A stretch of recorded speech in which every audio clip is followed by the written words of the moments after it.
Como, como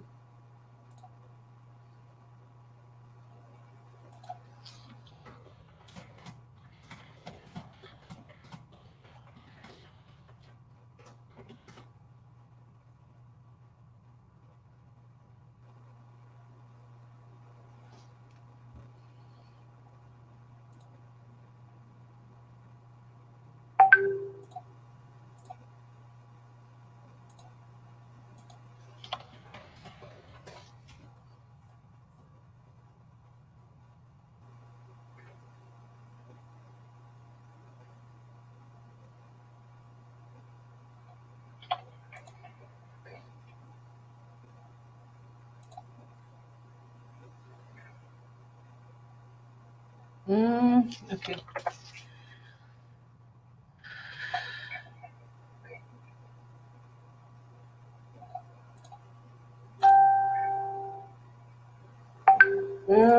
Ok.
Listo, iniciemos. Iniciemos, son las 5:35.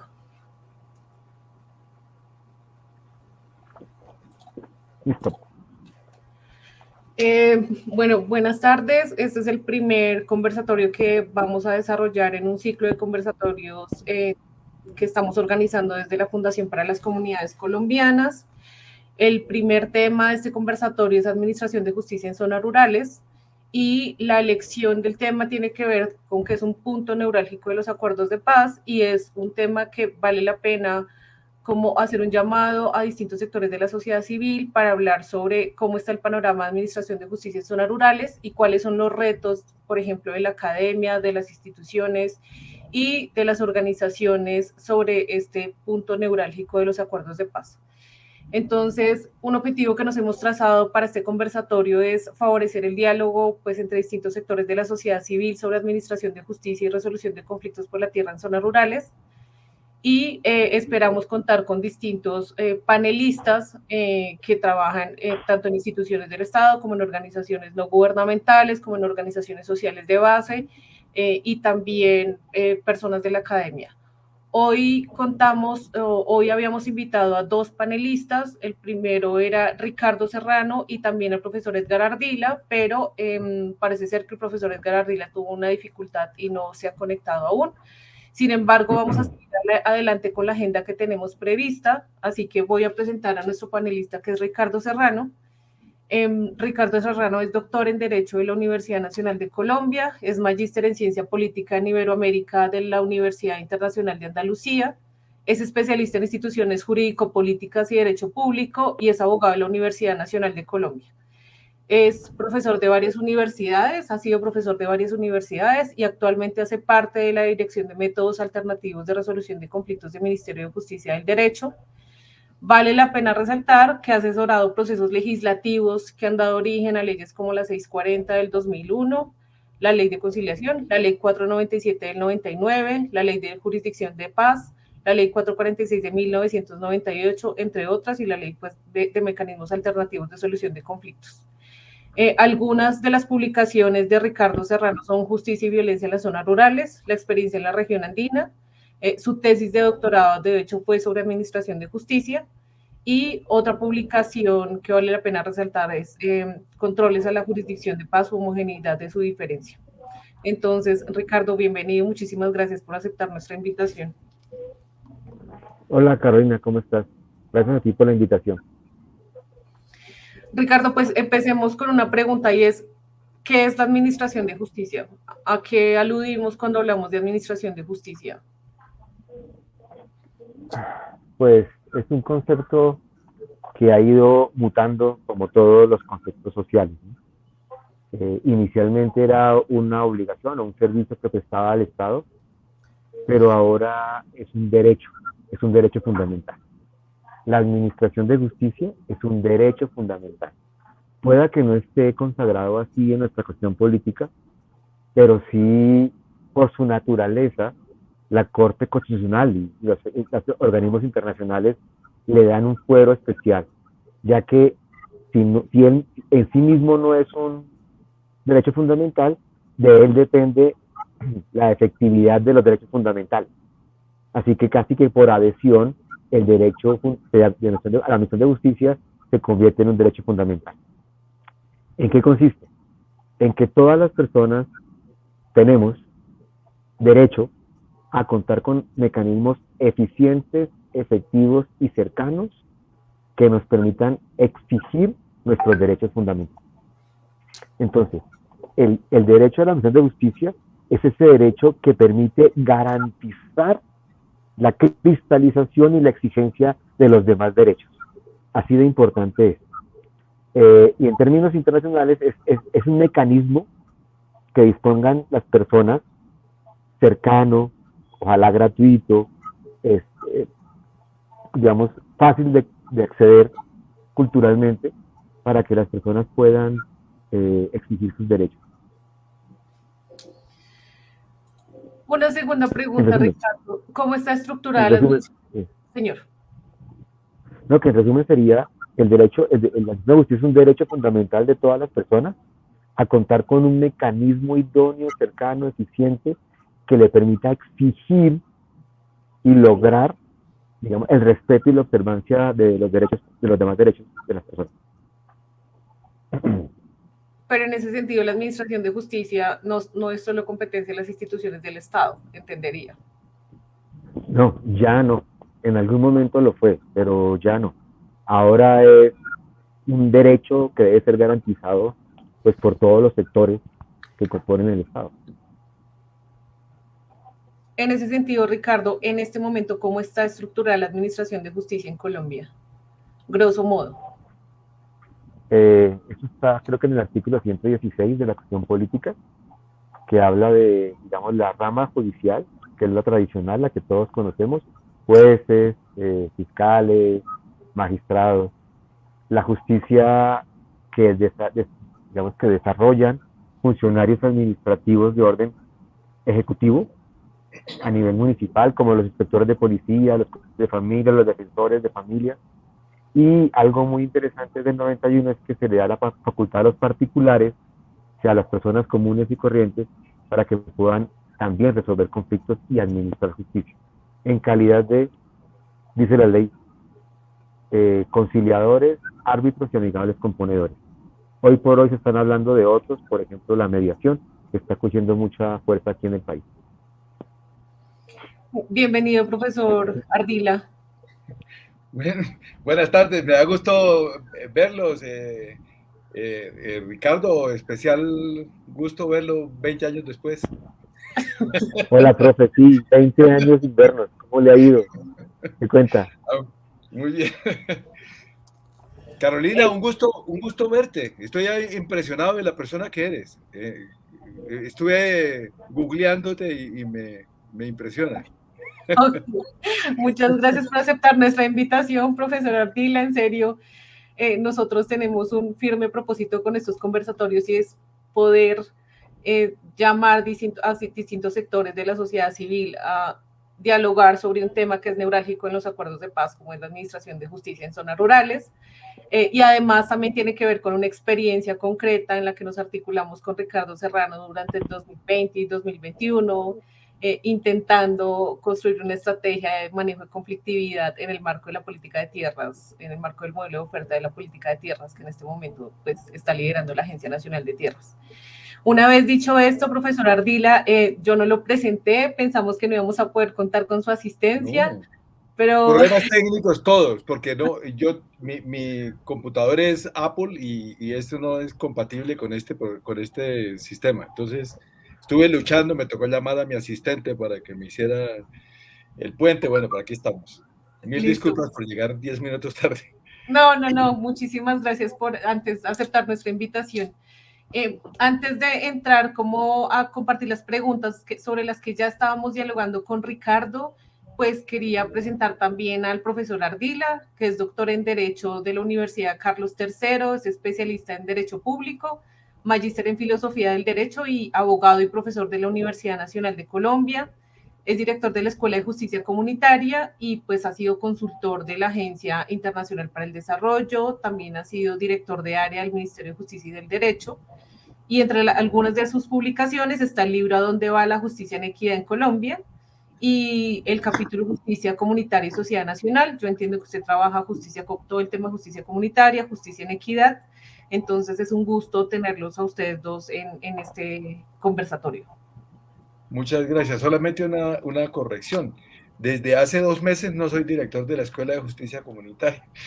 Lo que pasa es que de alguna manera mi nombre está pegado a la Escuela de Justicia Comunitaria, pero estoy en la Escuela de Justicia Comunitaria, pero no como director desde hace 2 meses. Afortunadamente tenemos un director muy, muy bueno que es el profesor Jorge Carvajal, con quien estamos haciendo muchas cosas juntos, pero no estoy ahí. Y pues un placer estar aquí, pues efectivamente esa hoja de vida habla de una historia un poco antigua. Quisiera contarles que sobre el tema específico de hoy, tengo este libro que se llama Las fronteras judiciales en Colombia, que fue publicado en el año 2018, y bueno, del cual podemos hablar un poquito. Y tengo digamos que habla de los problemas de la justicia. ¿Qué pasa con la justicia, con la administración de justicia en nuestro país? ¿Qué es lo que hace crisis? ¿Qué es lo que es complicado? ¿Por qué no llega a todas partes? ¿Cuáles son las dificultades de que llegue? Etcétera. Y hay este otro libro que se llama Arauca, una escuela de justicia comunitaria, que salió el año pasado, realmente hace unos 6 meses se publicó, que es Arauca, una escuela de justicia comunitaria para Colombia, que es la experiencia de Arauca en acceso a la justicia desde la comunidad y la experiencia de la construcción de un sistema de justicia que parta de los procesos sociales y no de la institucionalidad y de las estructuras estatales, de los formatos formales de la ley, y que podamos ver la justicia expresada en dinámicas sociales. De eso pues podemos hablar también. Listo, para iniciar, nosotros ya le había preguntado a Ricardo que nos estaba señalando, pues la pregunta es ¿qué es la administración de justicia? Y Ricardo nos señalaba cómo la administración de justicia en este momento constituye un derecho de las personas y que le permite a las personas también acceder a otro tipo de derechos. Pero me gustaría también escucharlo a usted, ¿cómo define la administración de justicia, profesor Ardila? Sí, la administración de justicia es exactamente eso. Yo creo que en todas las sociedades existen herramientas de gestión de conflictos, de gestión social de conflictos, porque obviamente gestión particular, específica de conflictos, es esperable que ocurran, y muchas veces esa es la causa de los problemas grandes que existen en una sociedad, que la gestión social de los conflictos no existe o es insuficiente. O sea, en todas las sociedades hay formas de gestión de conflictos. La gestión de conflictos es indispensable para garantizar la convivencia. ¿Y por qué? Porque sencillamente porque permite el vínculo. Si nosotros no tenemos la capacidad de gestionar los conflictos que se nos presentan en la sociedad, pues no vamos a tener la posibilidad de desarrollar muchas de las dinámicas de articulación dentro de la sociedad que son necesarias para que cualquier sociedad progrese. Se necesita que haya la posibilidad de tener conflictos y que los conflictos sean atendidos, por supuesto, a través de mecanismos culturales, a través de mecanismos de interacción individual, pero también socialmente. Hay sociedades que tienen dispositivos sumamente eficaces para gestionar su conflictividad de una manera social sin producir enfrentamientos y sin producir violencia. Pero esto es fundamental. De ahí deriva, por supuesto, la capacidad de tener desarrollo, de tener una expansión de las dinámicas sociales. Pero eso implica la existencia para lo colectivo, para lo social, hace falta la existencia de algún tipo de institucionalidad. Hay una propuesta, un planteamiento teórico de Hermann Kantorowicz que a mí me parece sumamente ilustrativo y necesario para entender para qué es esto, que plantea que la administración de justicia exige la institucionalidad. ¿Pero qué significa la institucionalidad? Pues hay distintas versiones de la institucionalidad. Hay desde las versiones sumamente rígidas que se han producido en las sociedades occidentales, especialmente en los últimos 2 siglos. Antes no era así. Hace 2 siglos se establece esto, derivado de la Inquisición católica.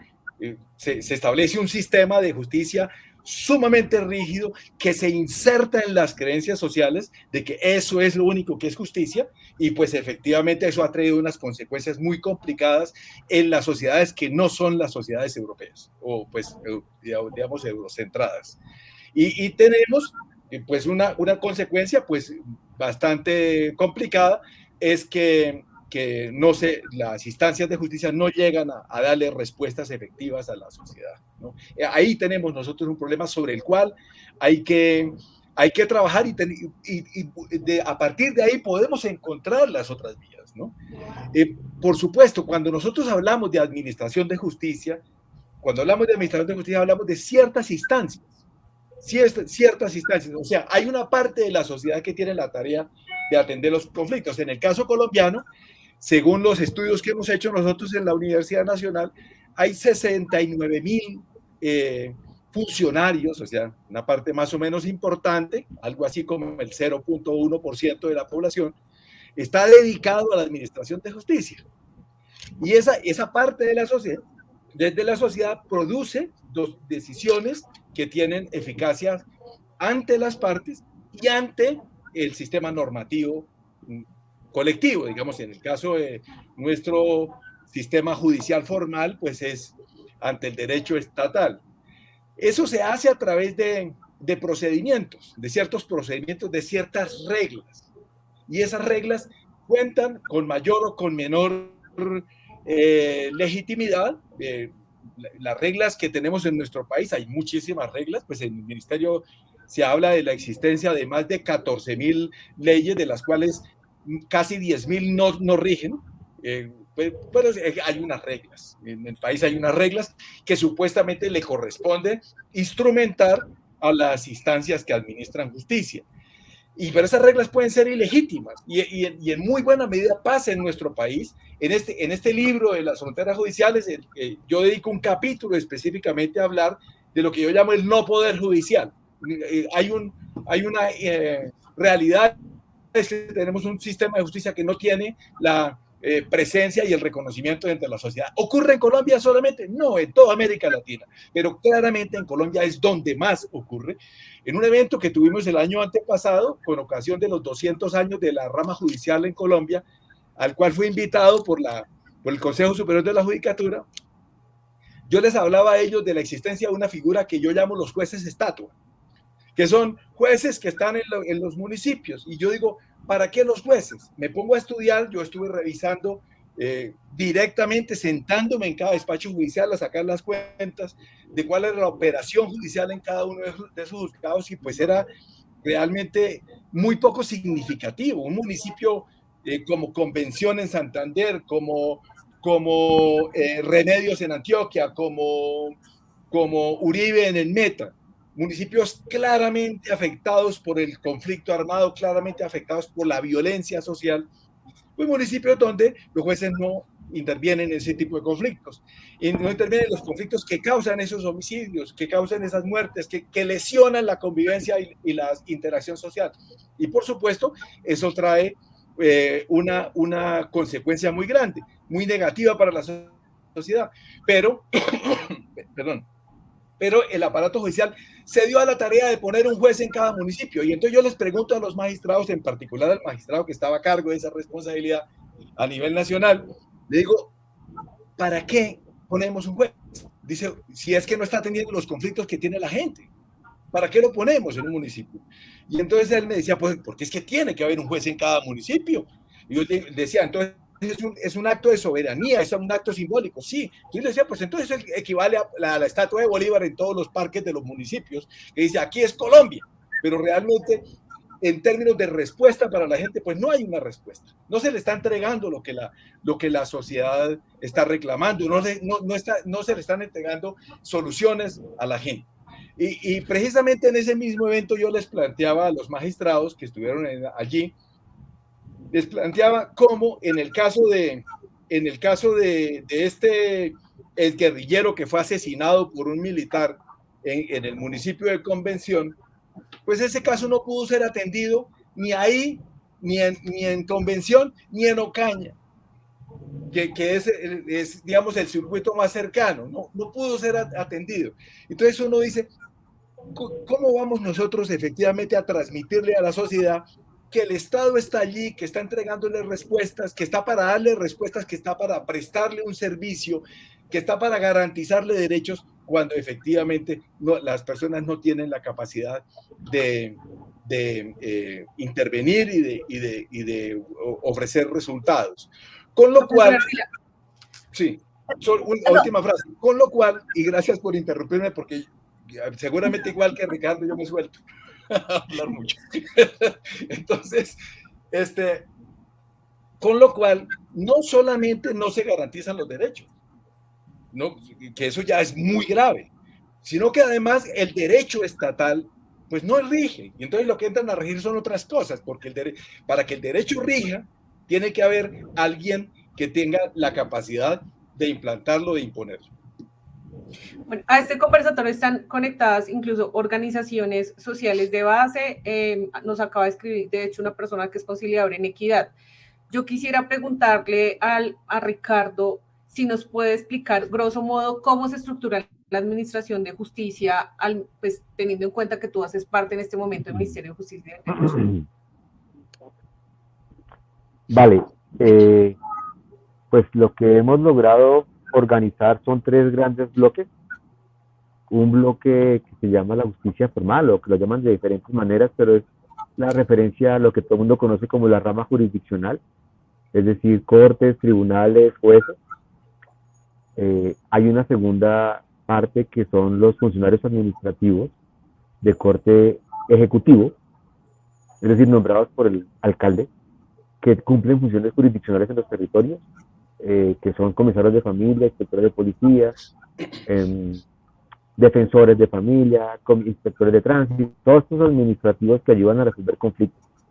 Y uno tercero que se creó a partir del 91, o que se reconoció mejor a partir del año 91, que es lo que llamamos la justicia comunitaria o la justicia no formal, tiene muchos nombres también. Y allí hacen parte todos todas aquellas personas que, sin ser funcionarios o contratistas del Estado, resuelven conflictos en su ámbito territorial. Allí encontramos, por ejemplo, las autoridades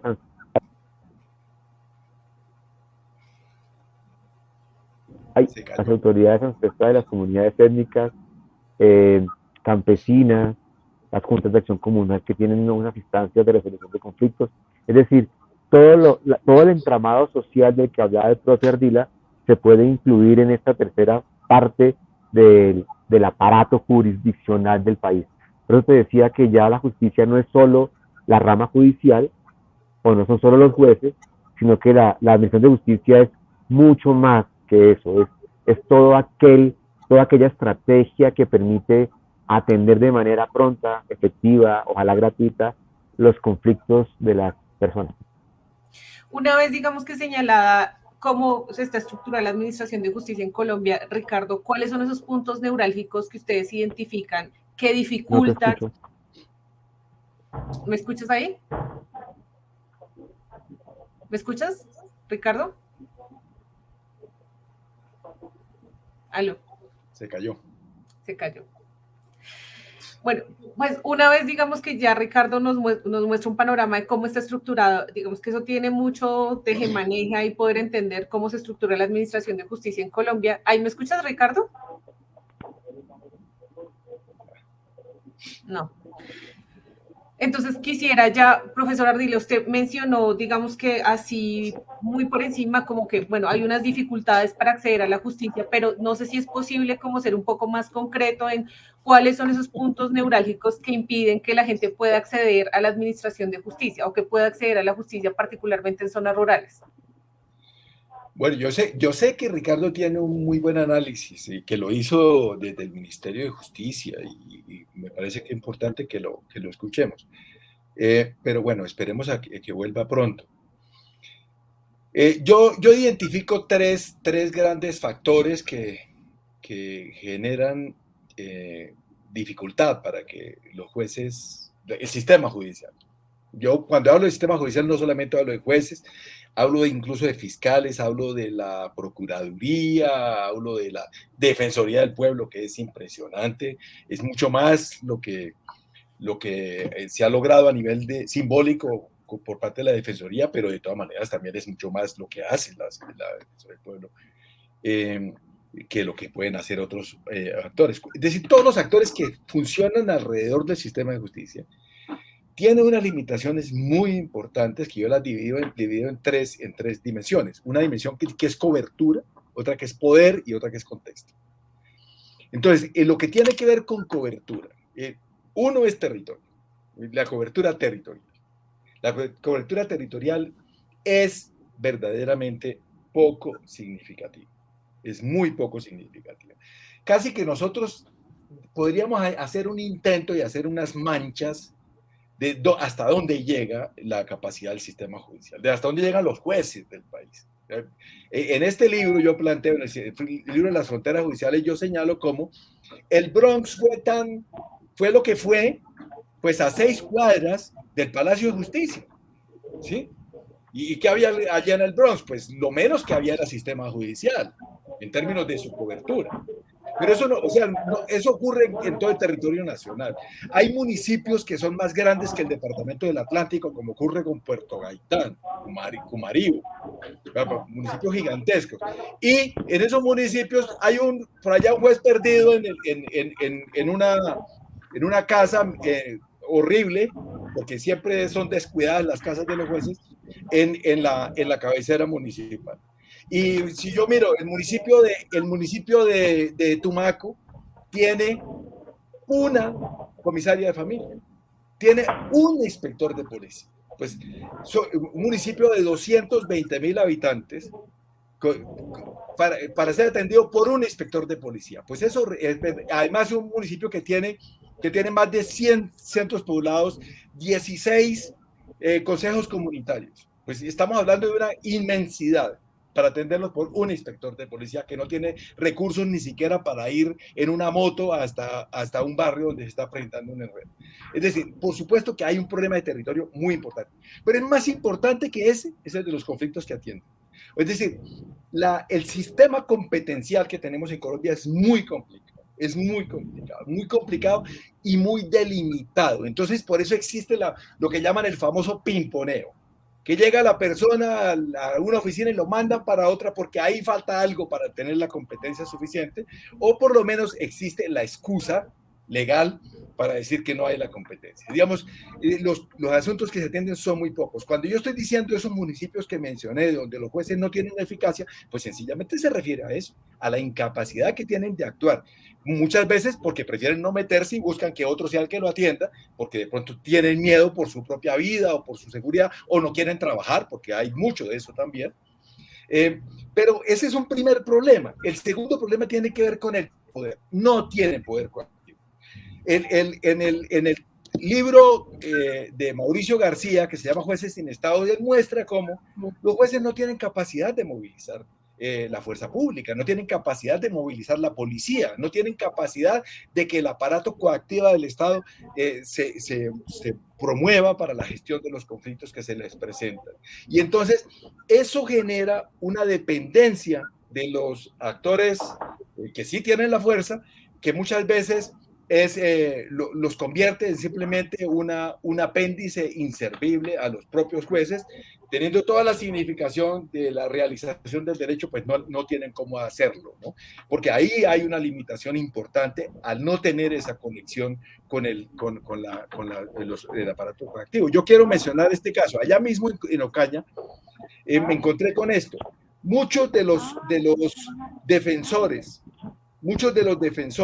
de los imputados por falsos positivos que llegan a Ocaña, porque Ocaña es el circuito de esa zona del Catatumbo, muchos de ellos solicitaron que hubiera inspección judicial.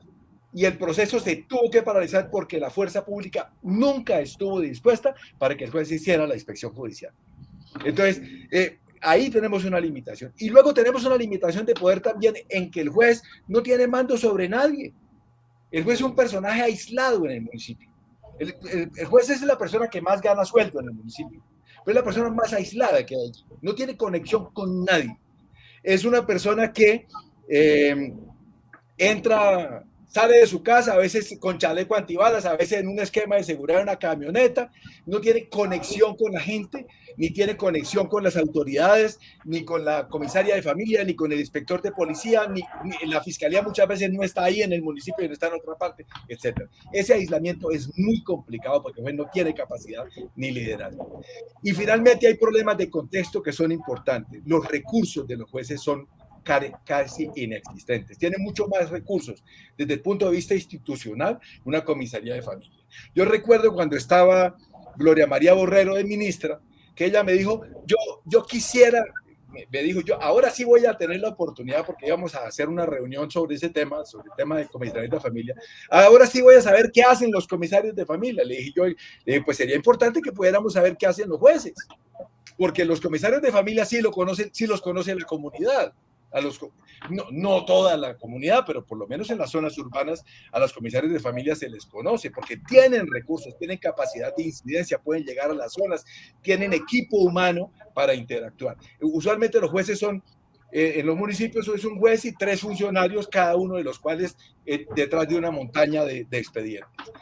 Y hay un punto adicional que es el punto de la violencia. Es decir, los jueces están siendo amenazados, están siendo atacados. Yo recuerdo haber estado en el departamento de Arauca cuando asesinaron a esta juez que intentó inculpar a los responsables del asesinato, un teniente y otros funcionarios del ejército, responsables del asesinato de 2 menores, una niña que habían violado primero y a su hermano. Y ella intentó hacerlo y ella la asesinaron. Por supuesto, todos los jueces allí, yo puedo decir, soy amigo de varios de los jueces de allí y me pude encontrar cómo este factor de violencia efectivamente delimita la capacidad que ellos tienen de actuar. Entonces, esos 3 elementos creo que son importantes para que los jueces no tengan la capacidad de actuar en el territorio. En el departamento de Arauca nosotros tuvimos una experiencia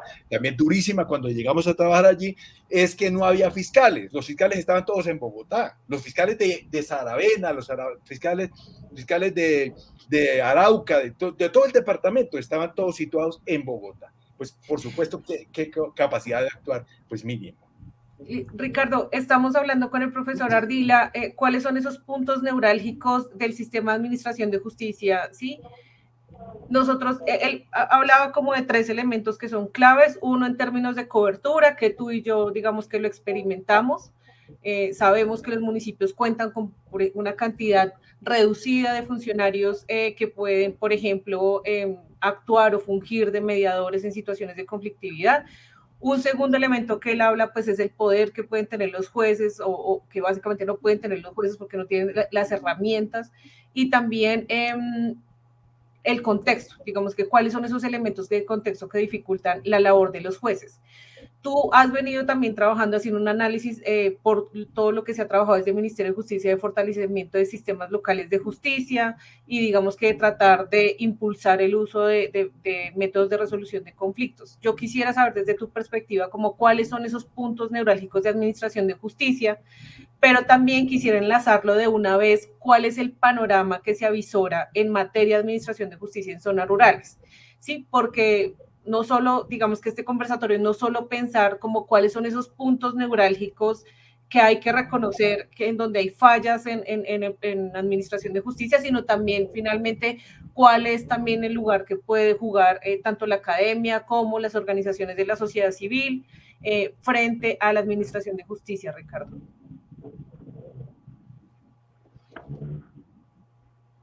Bueno, yo creo que el profesor Ávila tiene toda la razón cuando dice que ahí esos 3 puntos son estratégicos para que la justicia formal no funcione.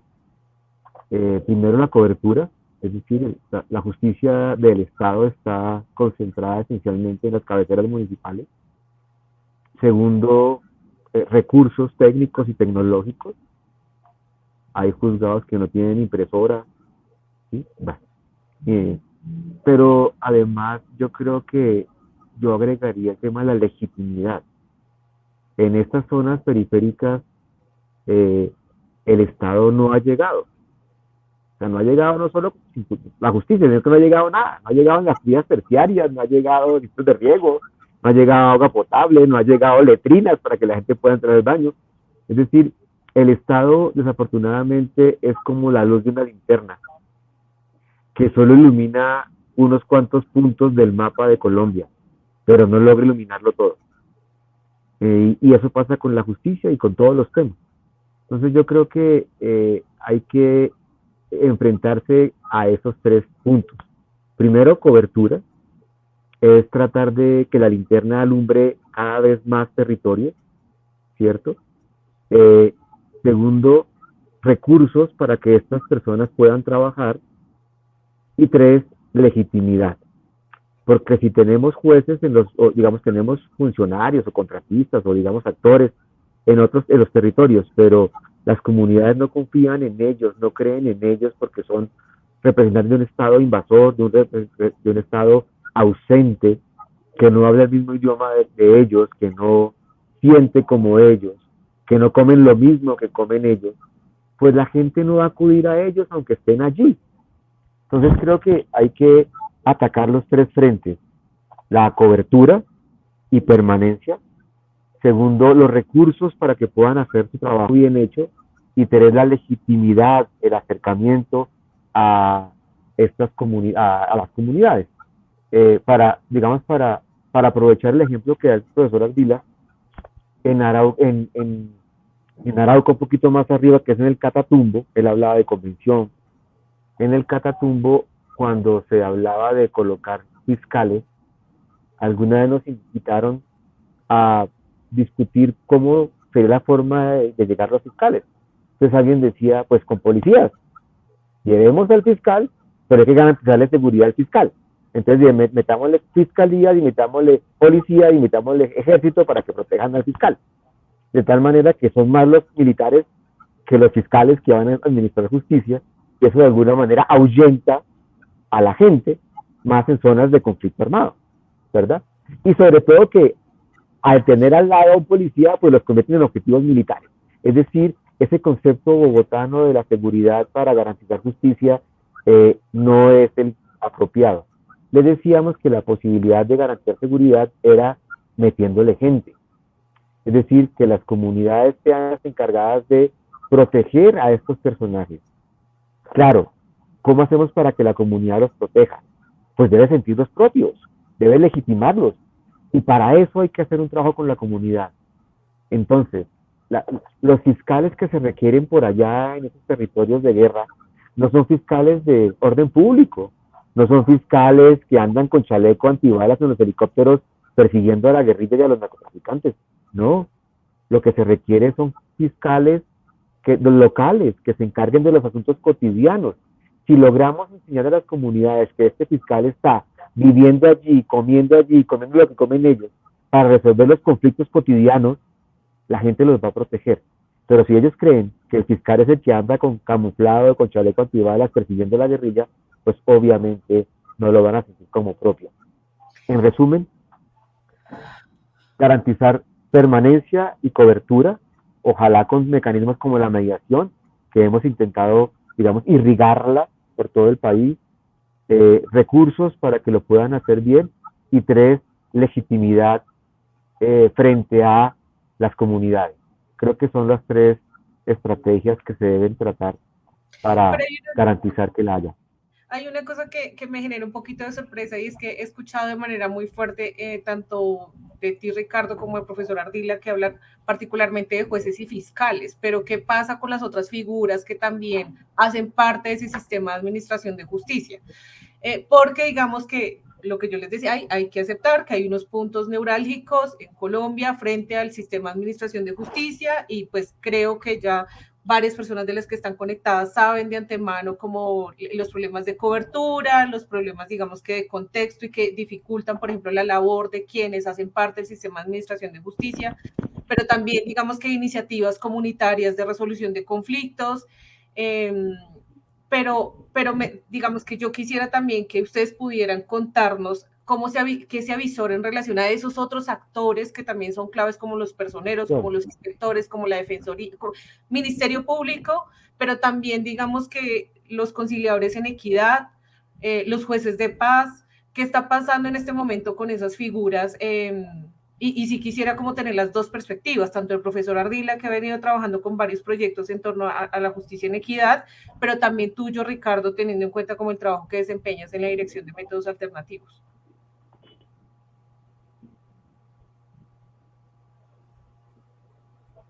Cualquiera de los dos. Profesor Ardila, sí. No, yo pensaba que mejor que Ricardo continúe, porque trae un hilo discursivo muy interesante que no quisiera romper. No, profe Ardila, primero la autoridad. Ay, caramba, la autoridad del Estado. La autoridad académica, espiritual. Gracias. Bueno, sí, yo creo que hay una parte que es importante de señalar.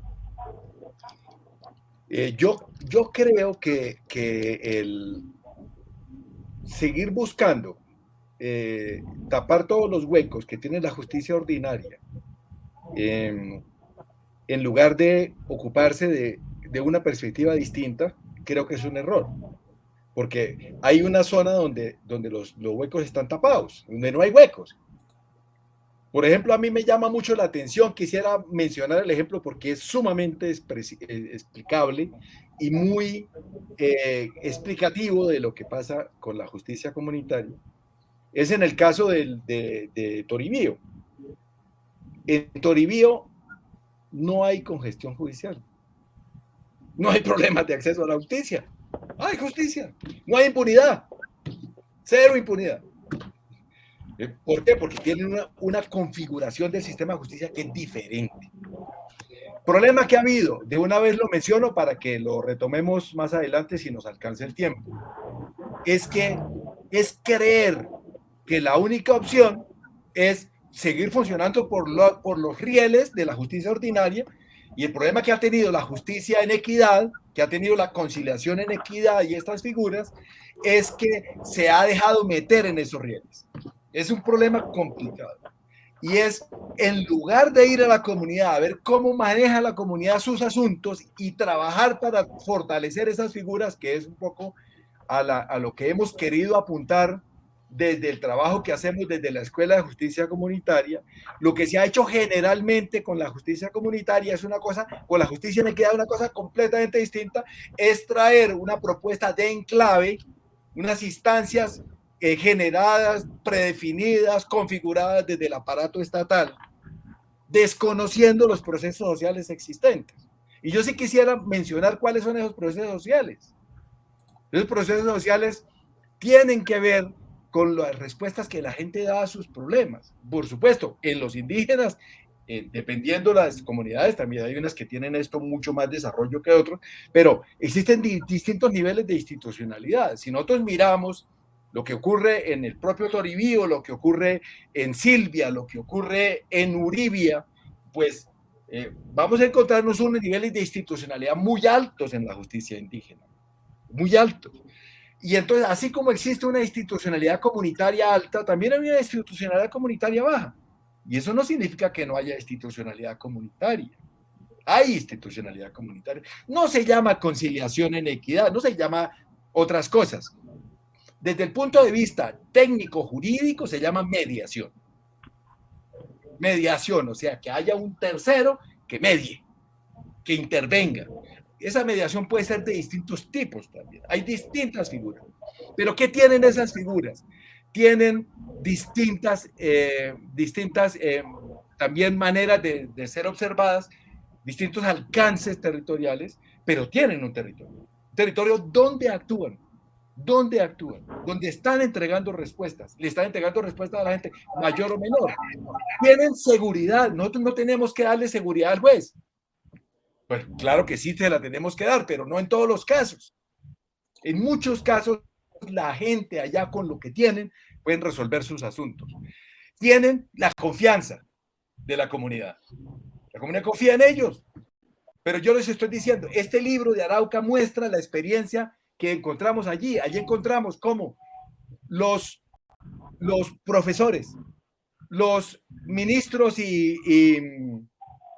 sacerdotes de distintas religiones y los dignatarios de las organizaciones sociales, especialmente de acción comunal, están gestionando conflictos, están gestionando en calidad de mediadores desde el punto de vista técnico.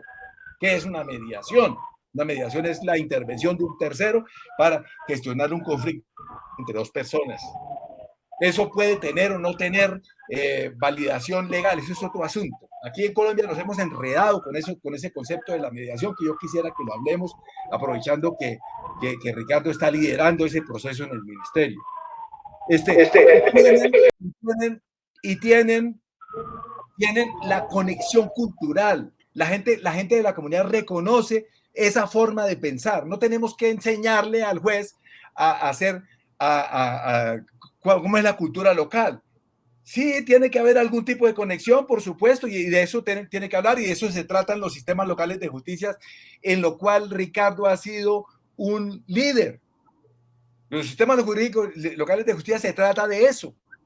Tiene la capacidad también de penetrar en la complejidad, tanto diacrónica, o sea, proceso, como sincrónica, de todas las dimensiones que tiene el conflicto. ¿Por qué? Porque están metidos ahí, porque conocen a todo el mundo, porque participan de todo lo que está pasando.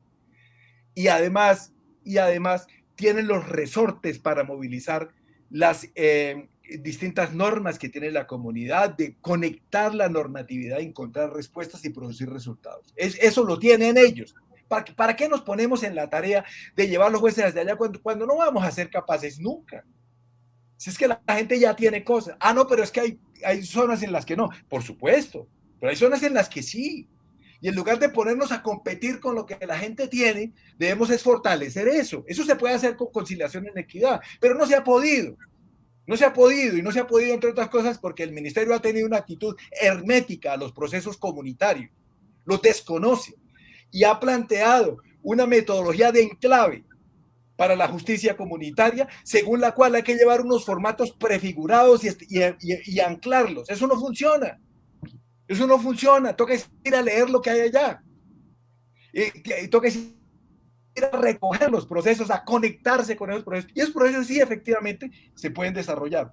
Y desarrollarlos significa ampliar los alcances, porque sí, efectivamente, dependiendo del nivel de institucionalidad y el desarrollo que tengan, pues puede ser que haya mucho por hacer o poco.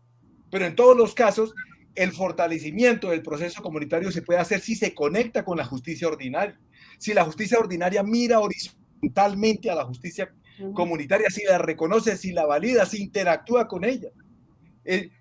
Si ustedes me preguntan por qué hay tantos conciliadores en equidad, un grupo importante de conciliadores en equidad que son impactantes, pues precisamente porque corresponden a procesos comunitarios consistentes. Eso es lo que lo hace, pero eso es como hemos disparado una escopeta de perdigones, de 9,000 y pico de perdigones, y solamente le hemos dado como a 1,000 blancos, porque la gran mayoría no, nada que ver. Los procesos de intervención en justicia comunitaria han sido errados desde las lógicas herméticas, rígidas, carentes de visión cultural y de la significación que tienen las figuras de justicia comunitaria en el ministerio principalmente, pero no solo en el ministerio. Profesor Serrano.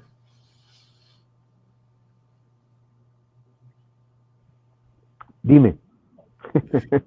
Dime.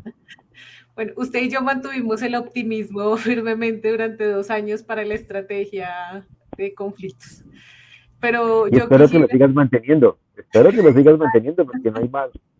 Sí, si nos ponemos pesimistas, cierre y vamos. A la luz de lo que señala, digamos que profesor Ardila, ¿qué nos dirías tú en relación al panorama que se avisora y particularmente sobre lo que yo resaltaba en relación a estas figuras que entran a jugar, digamos que al panorama, al escenario de la administración de justicia y que resultan claves en las zonas rurales, pues frente a la precariedad de oferta en materia de justicia? Pues maestro es maestro, y yo estoy de acuerdo con el profesor Ardila.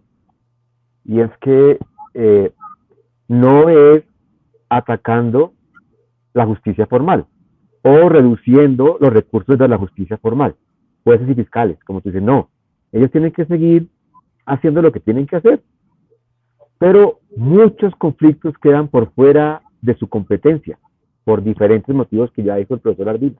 Entonces, ellos tienen que seguir.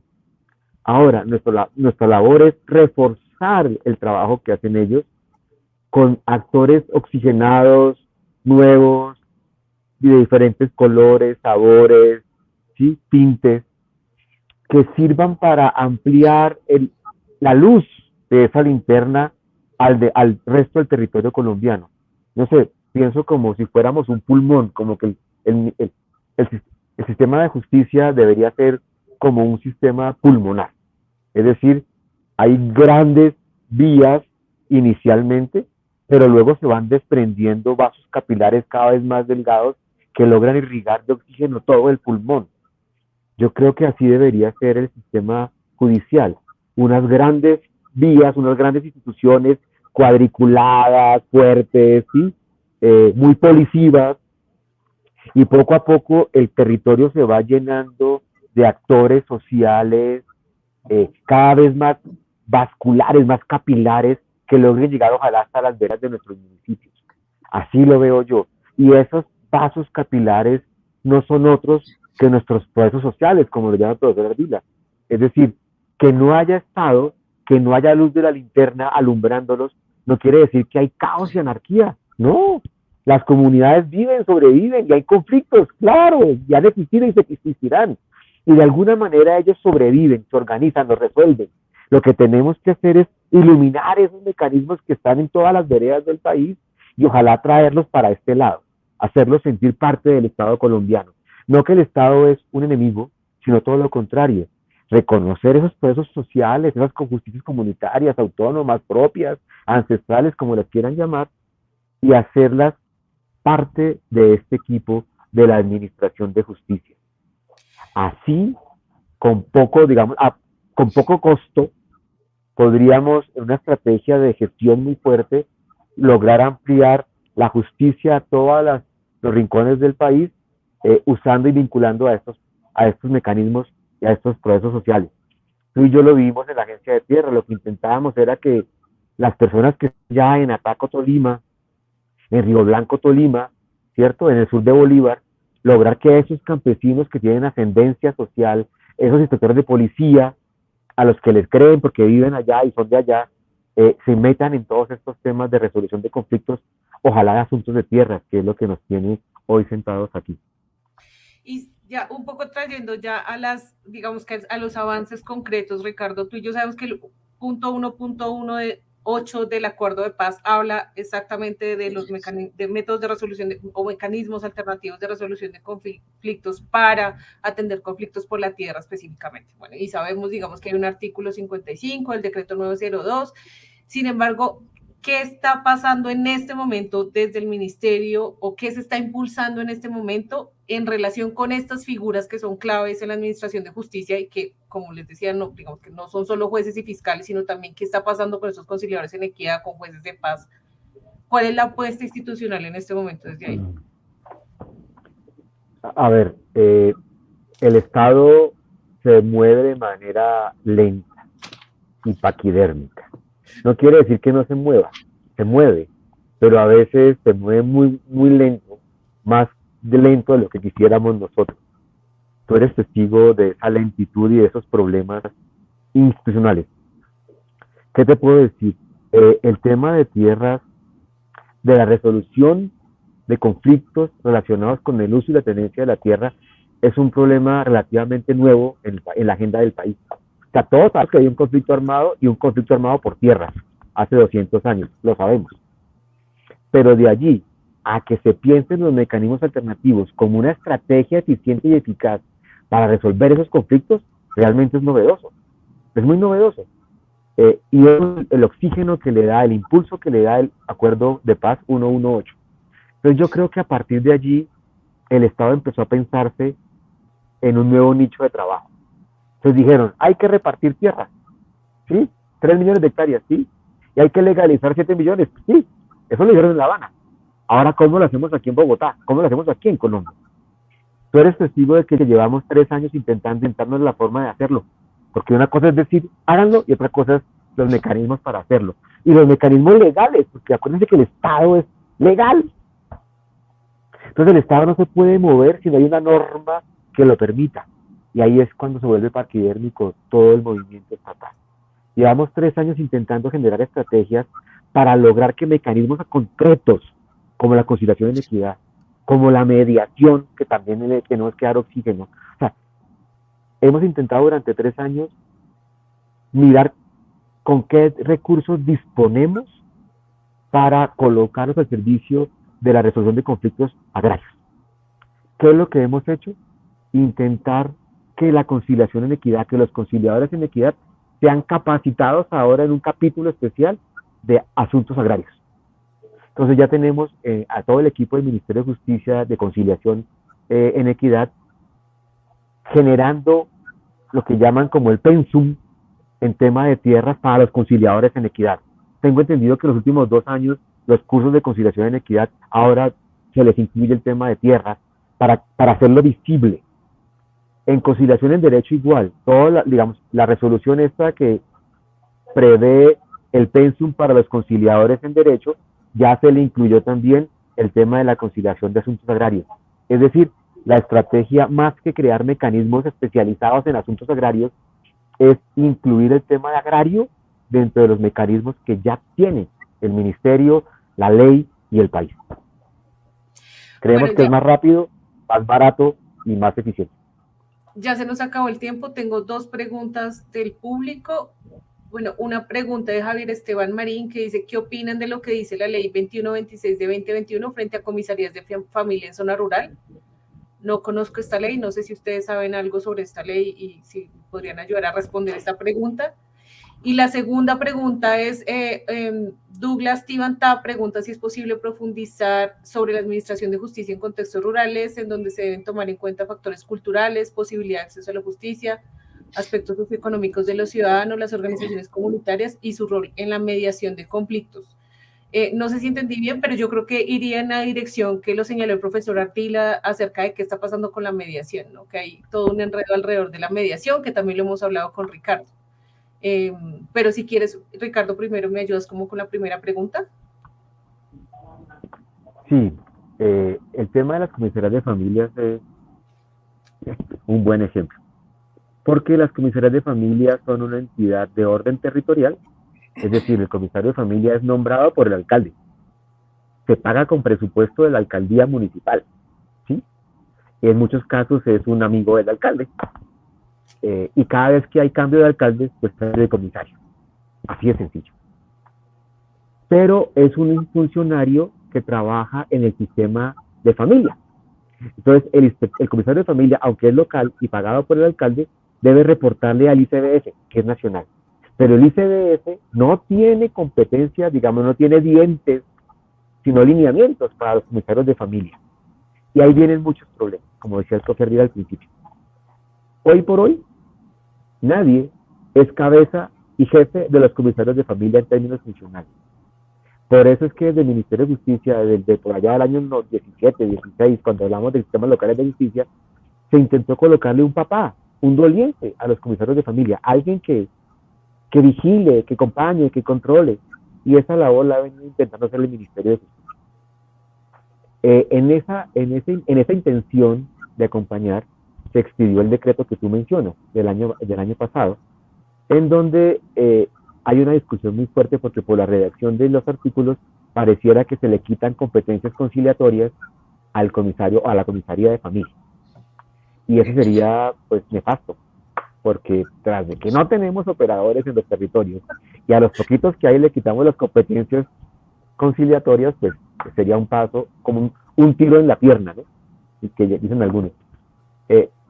Yo considero que no se le quitan las facultades conciliatorias a los comisarios de familia, sino que dentro del proceso que ellos realizan, pueden realizar la conciliación. Pero es una discusión, digamos, jurídica que está muy caldeada aquí a nivel interno del Ministerio de Justicia.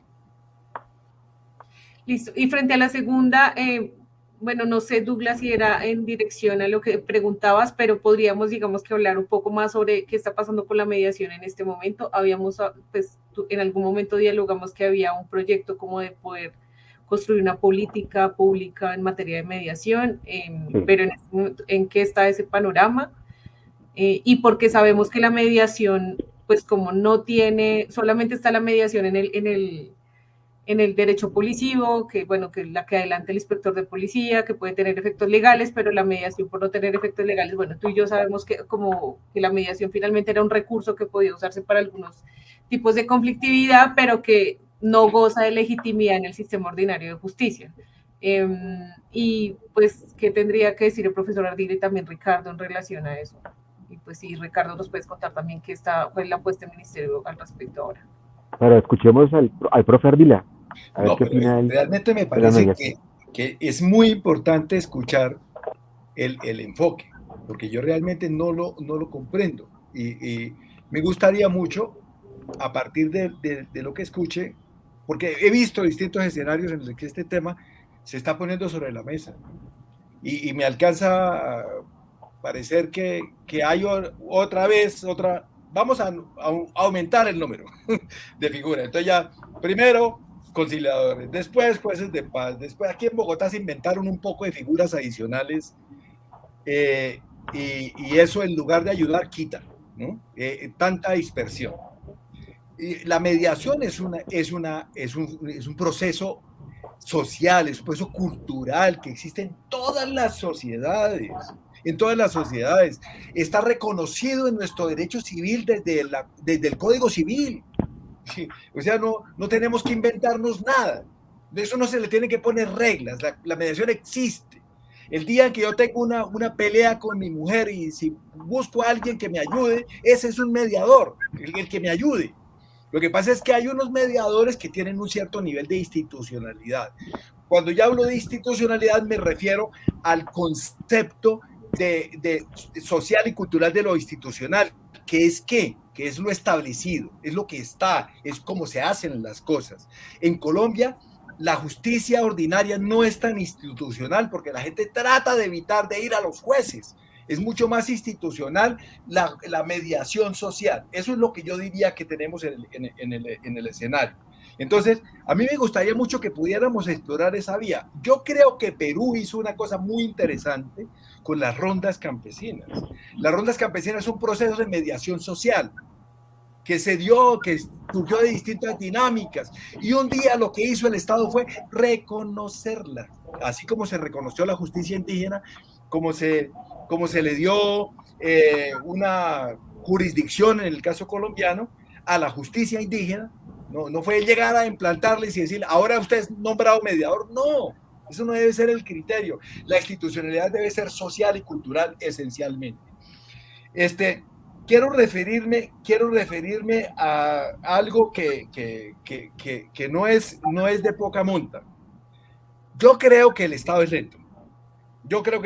Eso es claro. Me ha tocado sufrirlo desde adentro y desde fuera. El Estado es lento. Pero en este caso, en esta administración, realmente no hubo ningún compromiso. No hubo porque esta administración ya se acabó. No hubo ningún compromiso con estos procesos. Y quiero referirme específicamente al caso de Arauca. En el caso de Arauca, nosotros, eso está planteado en el libro que les menciono, nosotros fuimos testigos de cómo las comunidades fueron articulando sus formas de gestión de conflictos a la figura de la conciliación en equidad, y desde la conciliación en equidad se articularon al sistema local de justicia. Los sistemas locales de justicia estaban montados no solamente en Arauca, en varios lugares de Colombia. Aproximadamente se hablaba de 100 y pico de municipios. Yo no creo que había mucho bluff, pero había procesos de justicia comunitaria montados. La gente se comprometió y se metió en eso. Quiero decirles, empezaron a presentarse problemas. Eso los conoció la ministra Borrero, y después la conocieron los otros ministros, los que han venido después. Lo que pasó, lo que estaba pasando, allá se necesitaba que el sistema funcionara, se necesitaba que el Estado se articulara con los procesos sociales, porque efectivamente había muchas dinámicas complicadas. Yo les planteo un ejemplo, si me lo permiten, rápido. A través de este ejercicio de mediación se logró el acuerdo en la comunidad y se hizo el reparto de una herencia. Esa herencia efectivamente tenía que tener un trámite para que tuviera eficacia en el sistema judicial nacional. Digamos, había que hacer un trámite que ellos no tenían la competencia para hacerlo ellos solos. El terminal de justicia, que es como llamamos nosotros este tipo de ejercicios, pues allí estaba funcionando. Llegaron digamos, las nuevas, el grupo residuales, yo no sé cómo se llama eso. En este caso, Gentil Duarte. Llegaron allá a decir que desconocían todo lo que se estuviera haciendo en el sistema local de justicia. Eso era una cosa urgente. Yo se lo planteé al director de métodos. Mire, tenemos este problema. Mire, necesitamos que el Estado llegue. Necesitamos que el Estado llegue. Y para que eso ocurra, lo que necesitamos es que usted abra la boca. Que usted abra la boca. Que diga que hay un respaldo para que la fiscalía actúe, para que actúe el juez municipal, para que actúe el notario. Abra la boca. No lo hizo. Que iban a hacer un rediseño de toda la metodología del sistema local de justicia. Ricardo, todo su trabajo de años, y el mío de años, y el de mucha gente de años, sencillamente lo metieron entre una gaveta, irresponsablemente con el país. Irresponsablemente, porque no estamos hablando de cualquier cosa, estamos hablando de vidas humanas. La señora, la que había sido beneficiaria de la asignación de una parte de esos bienes, le tocó irse, porque la iban a matar, porque estaba pidiendo que le cumplieran con el acuerdo que habían hecho. Es decir, estas cosas no son cosas simples. Es que es una cosa de plata. Que por las cosas de plata matan a la gente. Por una deuda laboral matan a la gente. Por una asignación de alimentos matan a la gente. Es que eso es lo que tenemos que tener en cuenta, y lo que el ministerio hizo, sustrayéndose a su responsabilidad de liderar este proceso. Hace mucho tiempo que el ministerio no está liderando esto. Hace mucho tiempo.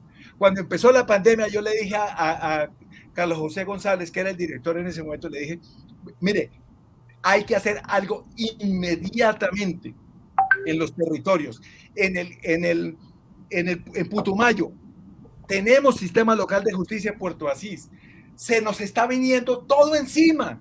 Se nos están viniendo los grupos paramilitares que están detrás de la petrolera y que están detrás de la minería ilegal. Se nos están viniendo encima de la gente. Necesitamos tener presencia, liderazgo. Los operadores de justicia quieren, porque querían, y el ministerio no estuvo. no estuvo. Que no, que iban a hacer un rediseño, que iban a inventarse unos modelos de justicia local, y nunca aparecieron esos modelos. Nos reunimos varias veces, una pérdida de tiempo. Yo creo que afortunadamente los refrigerios son buenos, entonces uno no queda tan aburrido. Pero uno va a esos eventos y en eventos no pasa nada. No pasa nada. Vuelven y presentan las 100 y pico de variables que tenía el ministerio para definir los modelos, pero por Dios, nosotros no podemos llegar a hacer una investigación de 100 y pico de variables en la política pública de justicia, que es una cosa tan apremiante y necesaria para la vida comunitaria. Por supuesto que no es un asunto solamente de la lentitud del Estado, sino falta de voluntad política y de decisión, de compromiso con las comunidades. Yo con la ministra Borrero, nosotros hicimos unos acuerdos para ir a las regiones, pero bueno, ella salió y nos quedamos porque yo quería que ella viera lo que estaba allí, que no era solamente que la gente tenía necesidades, que las tenía muchas, pero que también tenía respuestas, que estaba entregando resultados, que está entregando resultados a pesar de esto que está pasando en este momento, está entregando resultados. Bueno, profesor Ardila, le doy paso a Ricardo para que nos cierres con tu intervención y ya poder sacar unas conclusiones y poder cerrar el espacio.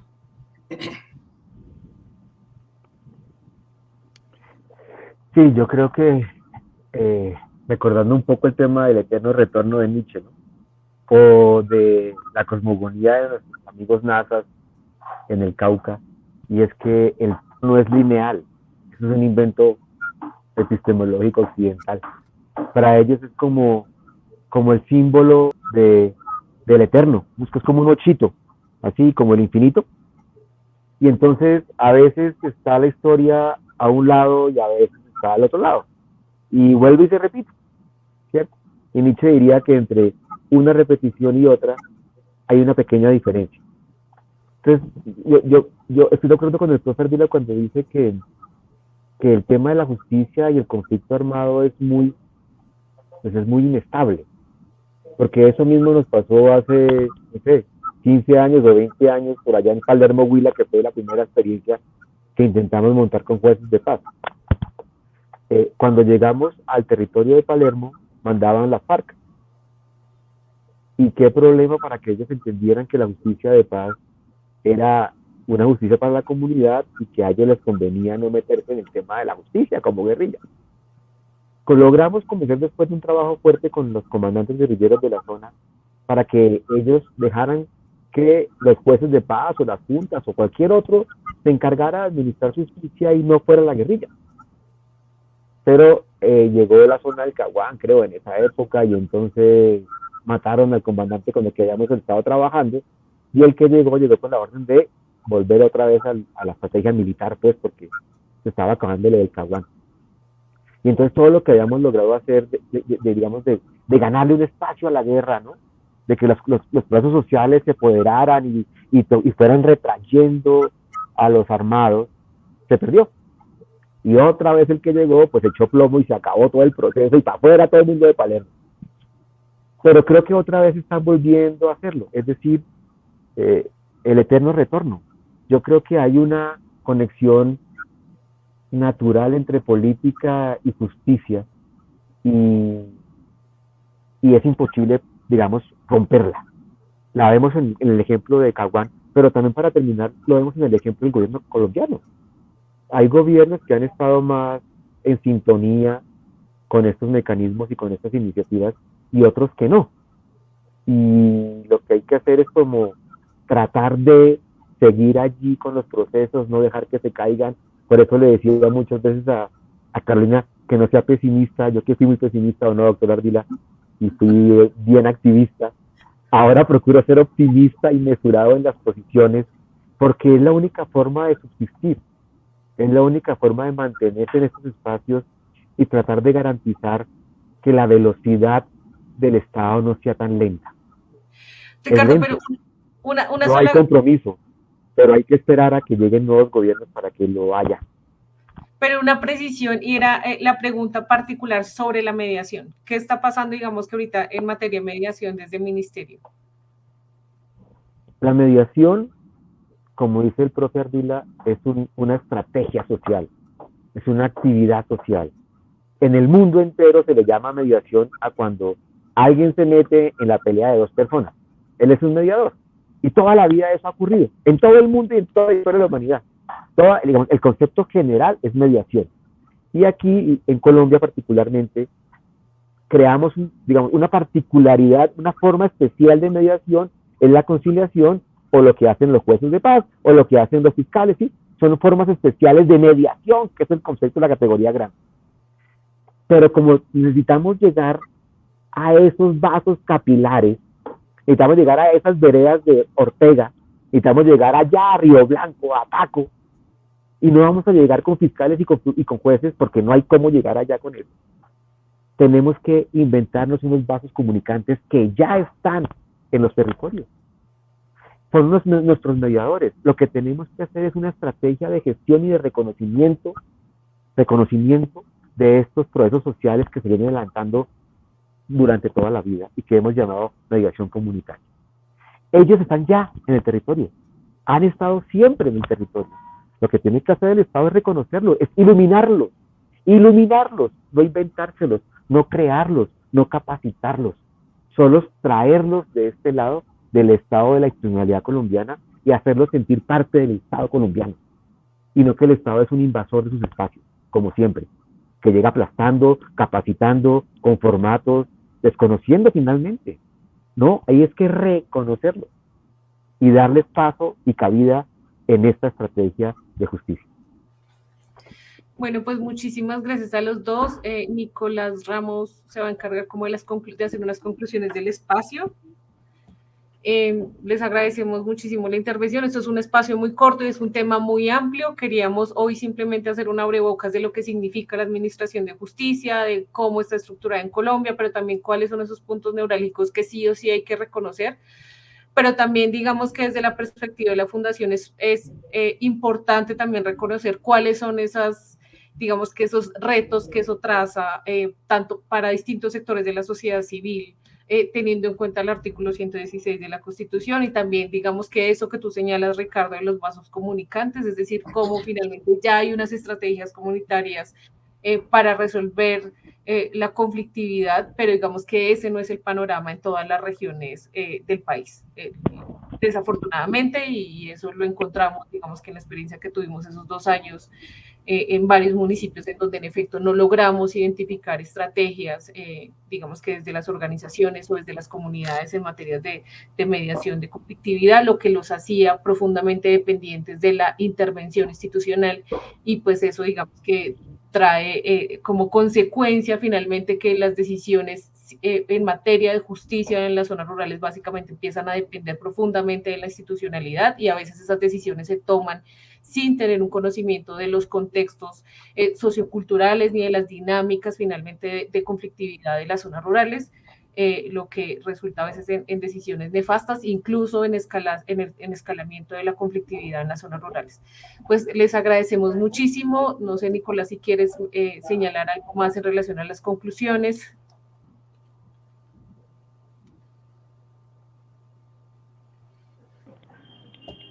Pues nosotros los... Bueno, sí. No. Buenas noches al doctor Ardila, al doctor Serrano. Agradecerles también por su participación.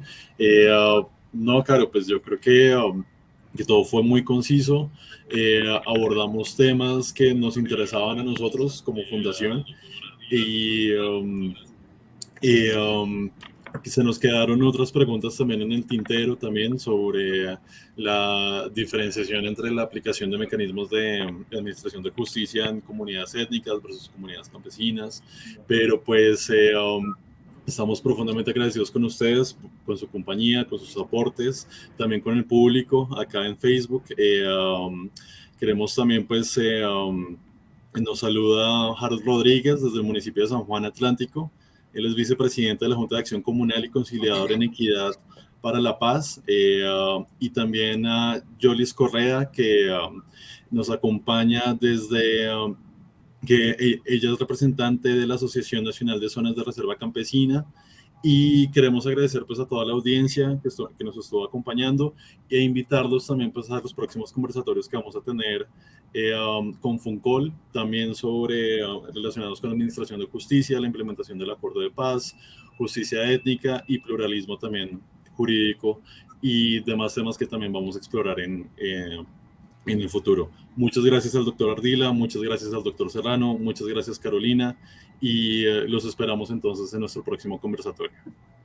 Muchas gracias, realmente muy grato el espacio.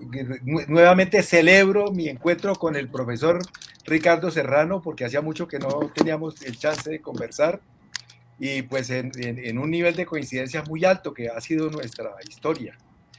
Saludos, Nicolás, me alegro mucho de que hayas hecho este ejercicio de cierre, y Carolina, encantado de conocerte. Realmente lo que he leído, lo que alcancé a leer de la googleada fue muy aportante. Yo sé que hay muchos chances para hacer cosas después. Saludos a las personas que están acompañándonos, a las personas que participaron. Desafortunadamente yo no me he dado cuenta de que se estaba participando. Entonces, pero creo que en alguna ocasión si vuelve a verla, tendré la posibilidad de ir interactuando, porque me parece muy enriquecedor lo que se planteó. Saludos a todos. Bueno, muchísimas gracias y que estén muy bien. Gracias.